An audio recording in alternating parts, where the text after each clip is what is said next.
Hello बच्चों, good morning. Class 6 आप पहले हमने पढ़ा था फर्स्ट चैप्टर आपको मैंने रीड करा दिया, लेकिन उसके जो है क्वेश्चन आंसर्स आपको करवाने हैं।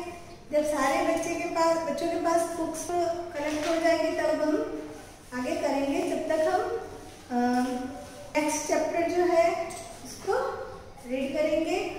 नेक्स्ट चैप्टर है आपके आत्मविश्वास की बुलंदी। क्या है? आत्मविश्वास की बुलंदी। पहले मैं बताती हूँ आपको।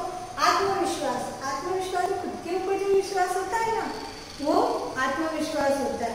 और बुलंदी जो होती है, ऊंचाइयां जो होती है ना, बुलंदी, उसको कहते हैं बुलंदी। आत्मविश्वास की बुलंदी, आत्मविश्वास की जो ऊंचाइयां जो है वो। ठीक है। इसके बाद में इस चैप्टर के अंदर जो है जो अमेरिका के जो राष्ट्रपति है ना, उनके बारे में बताया गया है। अमेरिका के राष्ट्रपति रूजवेल्ट, ठीक है, उनके बारे में बताया गया है इस चैप्टर के अंदर। मैं आपको रीड करती हूँ, साथ साथ में आपको समझाऊंगी। पहले इसमें बताया है कि प्रथम विश्व युद्ध में नौसेना के कार्यकलापों में भ्रष्टाचार के आरोप, वह भी किसी सुदृढ़ आधार पर नहीं, राजनीतिक स्वार्थ से प्रेरित। जैसे कहा है कि पहला जो विश्व युद्ध हुआ था ना, उसमें जो नौसेना थी, नौसेना समझते, जो लड़ाकू विमान जो होते हैं, उसमें जो सेना जो होती है, फौज, उनके जो कार्यकलाप जो भी होते हैं, कार्य जो उनके लिए काम जो आते हैं, वो उनमें जो भ्रष्टाचार किया इन्होंने, इनका आरोप लगा इनके ऊपर। और भ्रष्टाचार का आपको पता है, जो सार्वजनिक धन जो होता है उसका जो उपयोग जो पर्सनल ले लेते हैं वो। और उसके बाद में वह भी किसी सुदृढ़ आधार पर नहीं। एक इनके आरोप किसके ऊपर लगा, किस आधार पर लगा था? राजनीतिक स्वार्थ के लिए इनके ऊपर आरोप लगाया था। उत्तर, और इनके लिए इनको जो उत्तर देना था, वापस से रिप्लाई करना था, तो क्या था? उत्तर देने के निर्धारित समय मात्र 10 घंटे। बस 10 घंटे में इनको अपना जो आरोप है हटाना था। डेट थी 18 जुलाई 1921 का दिन। 10 घंटे में 6000 पृष्ठों को पढ़ना, 10 घंटे में 6000 जो पेज है उनको पढ़ना, उनमें लगाए गए आरोपों का उत्तर जो तैयार करके कमेटी के सामने जो है पेश करना। यह तो उसी प्रकार हुआ जैसे किसी से कहा जाए कि लंबे चौड़े सरोवर को चम्मच से रिक्त करना। यानी कि इतना कठिन काम था कि भाई, जैसे कि किसी को कहा जाए कि बड़ा सरोवर है, उसको एक चम्मच लेकर, उसको सरोवर तालाब जो भी है उसको एक चम्मच लेकर खाली करो। वैसा इनके सामने कठिन काम था कि भाई अपने आरोपों का जो उत्तर था उसको तैयार करना, इतने सारे पेपर्स को पहले पढ़ना, फिर बाद में अपना जो प्रस्ताव जो उत्तर जो है कमेटी के सामने प्रस्तुत करना, ये। परंतु वह हिम्मत हारने वाले नहीं थे, लेकिन उन्होंने हिम्मत बिल्कुल भी नहीं हारी। कौन? रूजवेल्ट, जो अमेरिका के राष्ट्रपति, उनके बारे में ही ये चैप्टर है। ठीक है। फिर है कमर कसकर तैयार हो गए। अपन जो कठिन काम करते हैं तो बोलते हैं ना, मुहावरा है कमर कसकर तैयार होना, वैसे ही कमर कसकर ये तैयार हो गए, यानी कि कठिन काम के लिए जो रेडी होते हैं वो। अपने साथियों को साथ लेकर उसने उत्तर तैयार करने शुरू कर दिए। उनके जो फ्रेंड थे उनको साथ में लिया, उन्होंने अपने उत्तर तैयार करने शुरू कर दिए, यह जानते हुए भी कि यह कार्य असंभव है। उनको पता था कि ये कार्य संभव नहीं है, पॉसिबल नहीं है, फिर भी उन्होंने बहुत ही कोशिश की। उसने हिम्मत नहीं हारी। इन्होंने जो है बिल्कुल भी हिम्मत नहीं हारी। कौन था वह? Franklin Delano Roosevelt. हाँ जी हाँ, यही थे वे, जो अमेरिका के राष्ट्रपति। रूजवेल्ट का जन्म हाइड पार्क, न्यूयॉर्क के हाइड पार्क में हुआ था सन 1882 में। पिता जेम्स रूजवेल्ट ने उन्हें पहले घर पर और उसके बाद में अच्छे स्कूलों में जो है तथा अन्य शिक्षण संस्थाओं में बढ़िया जो है शिक्षा दिलाई। पहले उन्होंने घर पर उनको अच्छी शिक्षा दिलाई, फिर बाद में अलग अलग शिक्षा संस्थानों में उनको अच्छी अच्छी शिक्षा दिलाई। उनका ध्यान पढ़ाई से अधिक इनका जो ध्यान था पढ़ाई से अधिक किसमें था? चरित्र निर्माण में, अच्छे व्यक्ति बन से इनमें ज्यादा था। यात्राओं के माध्यम से फ्रैंकलिन को संसार से परिचित होने का अवसर मिला। ये यात्राएं करते थे जब इनको जो है यात्राओं के जो संसार में जो भी है इनको उनसे परिचित हो गए, जहाँ जहाँ यात्राएं की थी इन्होंने। पिता के संपर्क से उन्हें जमीन की देखभाल करने का अनुभव हुआ।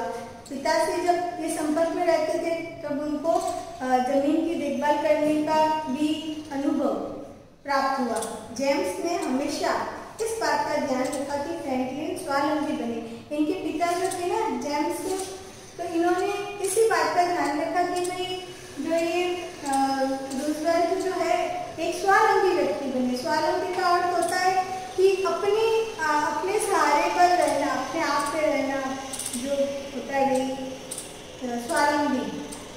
जब फ्रैंकलिन ने अपनी सवारी के लिए घोड़ा खरीदने की जिद की, एक घोड़ा खरीदने की इन्होंने जिद की थी, तो उनके पिताजी ने उनको अनुमति दी थी, बट एक शर्त रखी कि भाई उसकी देखभाल तुमको खुद को करनी है, यही लिखा है इसके अंदर। इसी प्रकार बाद में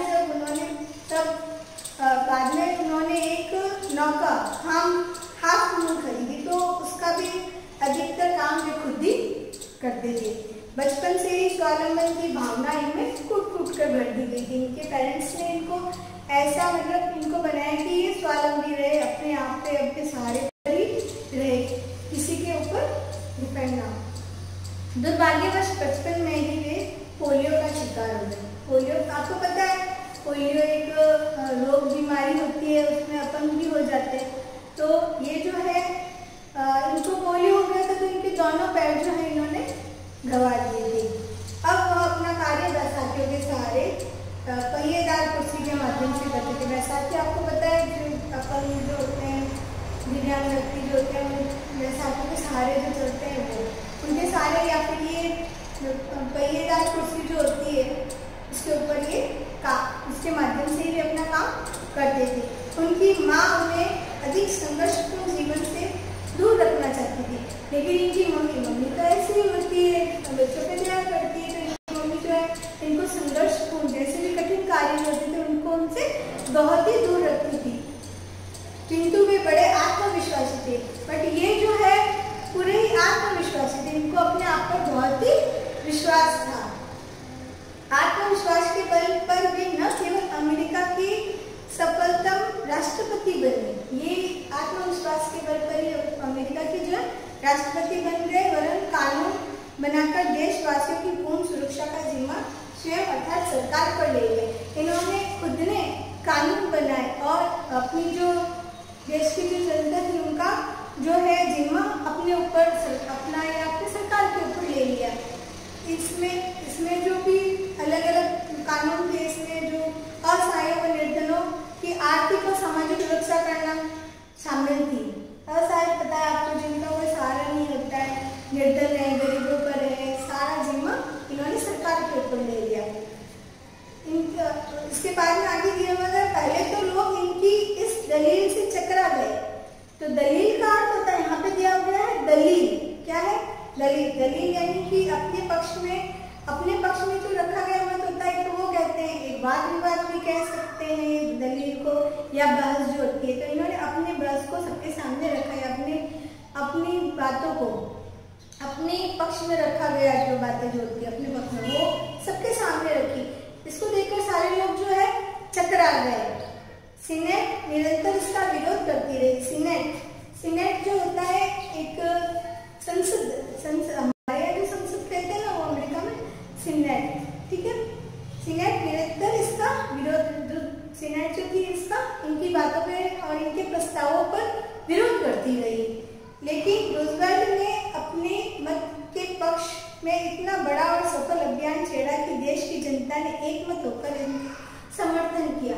लेकिन जब इनका जो पक्ष इतना बड़ा था और इतना सफल था, जो देश की जो जनता थी इनके साथ हो गई, तो इसका समर्थन यानी जो साथ दिया था इनका, और जनमत के दबाव के कारण सीनेट को बहुत से नियम स्वीकार करने पड़े।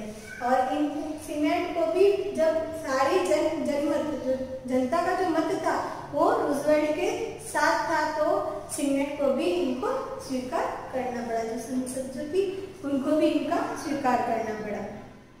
इसमें हर व्यक्ति को समान दर्जा देने की एक बड़ा व सफल कदम उठाया गया। इसमें जो था हर व्यक्ति को समान दर्जा देना है, एक समान अधिकार देना था।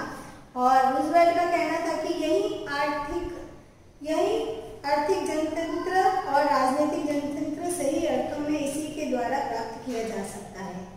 जब व्यक्ति काम करने के अयोग्य हो जाए, बीमारी के कारण, वृद्धावस्था के कारण, अपंग हो जाने के कारण अथवा बेरोजगारी के कारण, तब सरकार उनकी मदद करेगी। ये जो प्रस्ताव थे इसके अंदर थे, रूजवेल्ट ने जो कहे थे कि भाई जब व्यक्ति काम करने में बीमारी के कारण अयोग्य, यानी कि काम करने में अयोग्य हो जाए, कौन कौन से आधार पर, एक तो बीमारी के कारण, एक है वृद्धावस्था के कारण और एक अपंग हो जाने के कारण, तो इसमें क्या था, और एक बेरोजगारी के कारण, तब सरकार उनकी मदद करेगी। विधवाओं और अनाथों की मदद सरकार करेगी, इसमें भी ये प्रस्ताव था। और यह सब मदद उन पर दया के कारण नहीं, कोई दया करके करता है, लेकिन रूजवेल्ट का कहना है ये सारी जो हेल्प जो होगी विधवाओं पर, बेरोजगारों पर, अपंग व्यक्तियों पर या बीमार व्यक्तियों पर, ये सब जो हेल्प करेगी ये दया के रूप में नहीं करेगी। यह मदद प्राप्त करना उनका अधिकार है। क्या है? इनका अधिकार है। सरकार इनकी हेल्प करेगी क्योंकि यह उनका अधिकार है। इसी कारण उन्हें यह मदद मिलेगी क्योंकि यह उनका अधिकार है। इसी कारण उन पर कोई दया नहीं की जा रही है, तो देश के लोगों का हक है, अधिकार है। जब विरोधियों ने उनसे पूछा कि इनके लिए धन कहाँ से आएगा, जब हर एक देश में अलग अलग पार्टियां होती है, एक तो सामने वाला पक्ष जो होता है वो विरोधी पक्ष हो जाता है, तो विरोधी पक्ष का यही कहना था कि भाई ये जो हेल्प जो होगी ये सारा धन कहाँ से आएगा, तो उनका सीधा उत्तर था हम एक महान राष्ट्र के नागरिक हैं, हम एक महान राष्ट्र के नागरिक हैं। हमने उद्योगों में इतनी प्रगति की है कि विश्व का सबसे धनी देश होने के बावजूद हमारे 1/3 नागरिक भूखे नंगे रहे, उनके पास रहने के लिए मकान न हो, तो उसका साफ मतलब है कि हमारा धन का बंटवारा ठीक नहीं है, हमें उसे ठीक करना होगा।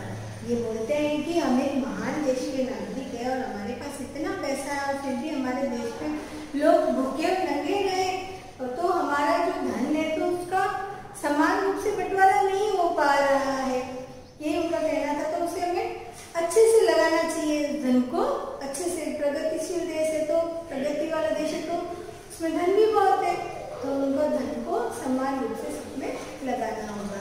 ये संदेह यह कहा जा सकता है कि रूजवेल्ट ने अमेरिका को आर्थिक मंदी के भयंकर व्रत से निकाल करके संसार का सबसे अमीर देश तो बनाया ही, साथ ही धन का वितरण इस प्रकार किया कि कोई भी रात को भूखा न सोए। यानी कि इसमें कोई संदेह नहीं है कि भाई रूजवेल्ट ने अमेरिका को आर्थिक मंदी से के भयंकर व्रत से निकाला था, कोई शक नहीं है इसमें, क्योंकि रूजवेल्ट ने जो है अमेरिका में बहुत से अच्छे कार्य किए, संसार का सबसे अच्छा जो अमीर देश बनाया इन्होंने, और साथ में भी कोई भी व्यक्ति जो है भूखा न सोए। अगर इस कार्य के अतिरिक्त वे और कोई भी कार्य न करते तो भी उनका नाम अमेरिका इतिहास में स्वर्ण अक्षरों में लिखा जाता। अगर इन कार्यों के अलावा भी अगर वे कोई और भी कार्य न काम नहीं करते तो भी इनका जो नाम जो है सोने के अक्षरों में लिखा जाता। परंतु उन्हें तो अभी इससे और भी बड़ा कार्य करना था। ठीक है, अभी इसमें ये चैप्टर जो है बहुत बड़ा है, आधा हमने आज रीड किया है। अमेरिका के राष्ट्रपति के बारे में हमने पढ़ा है इसके अंदर।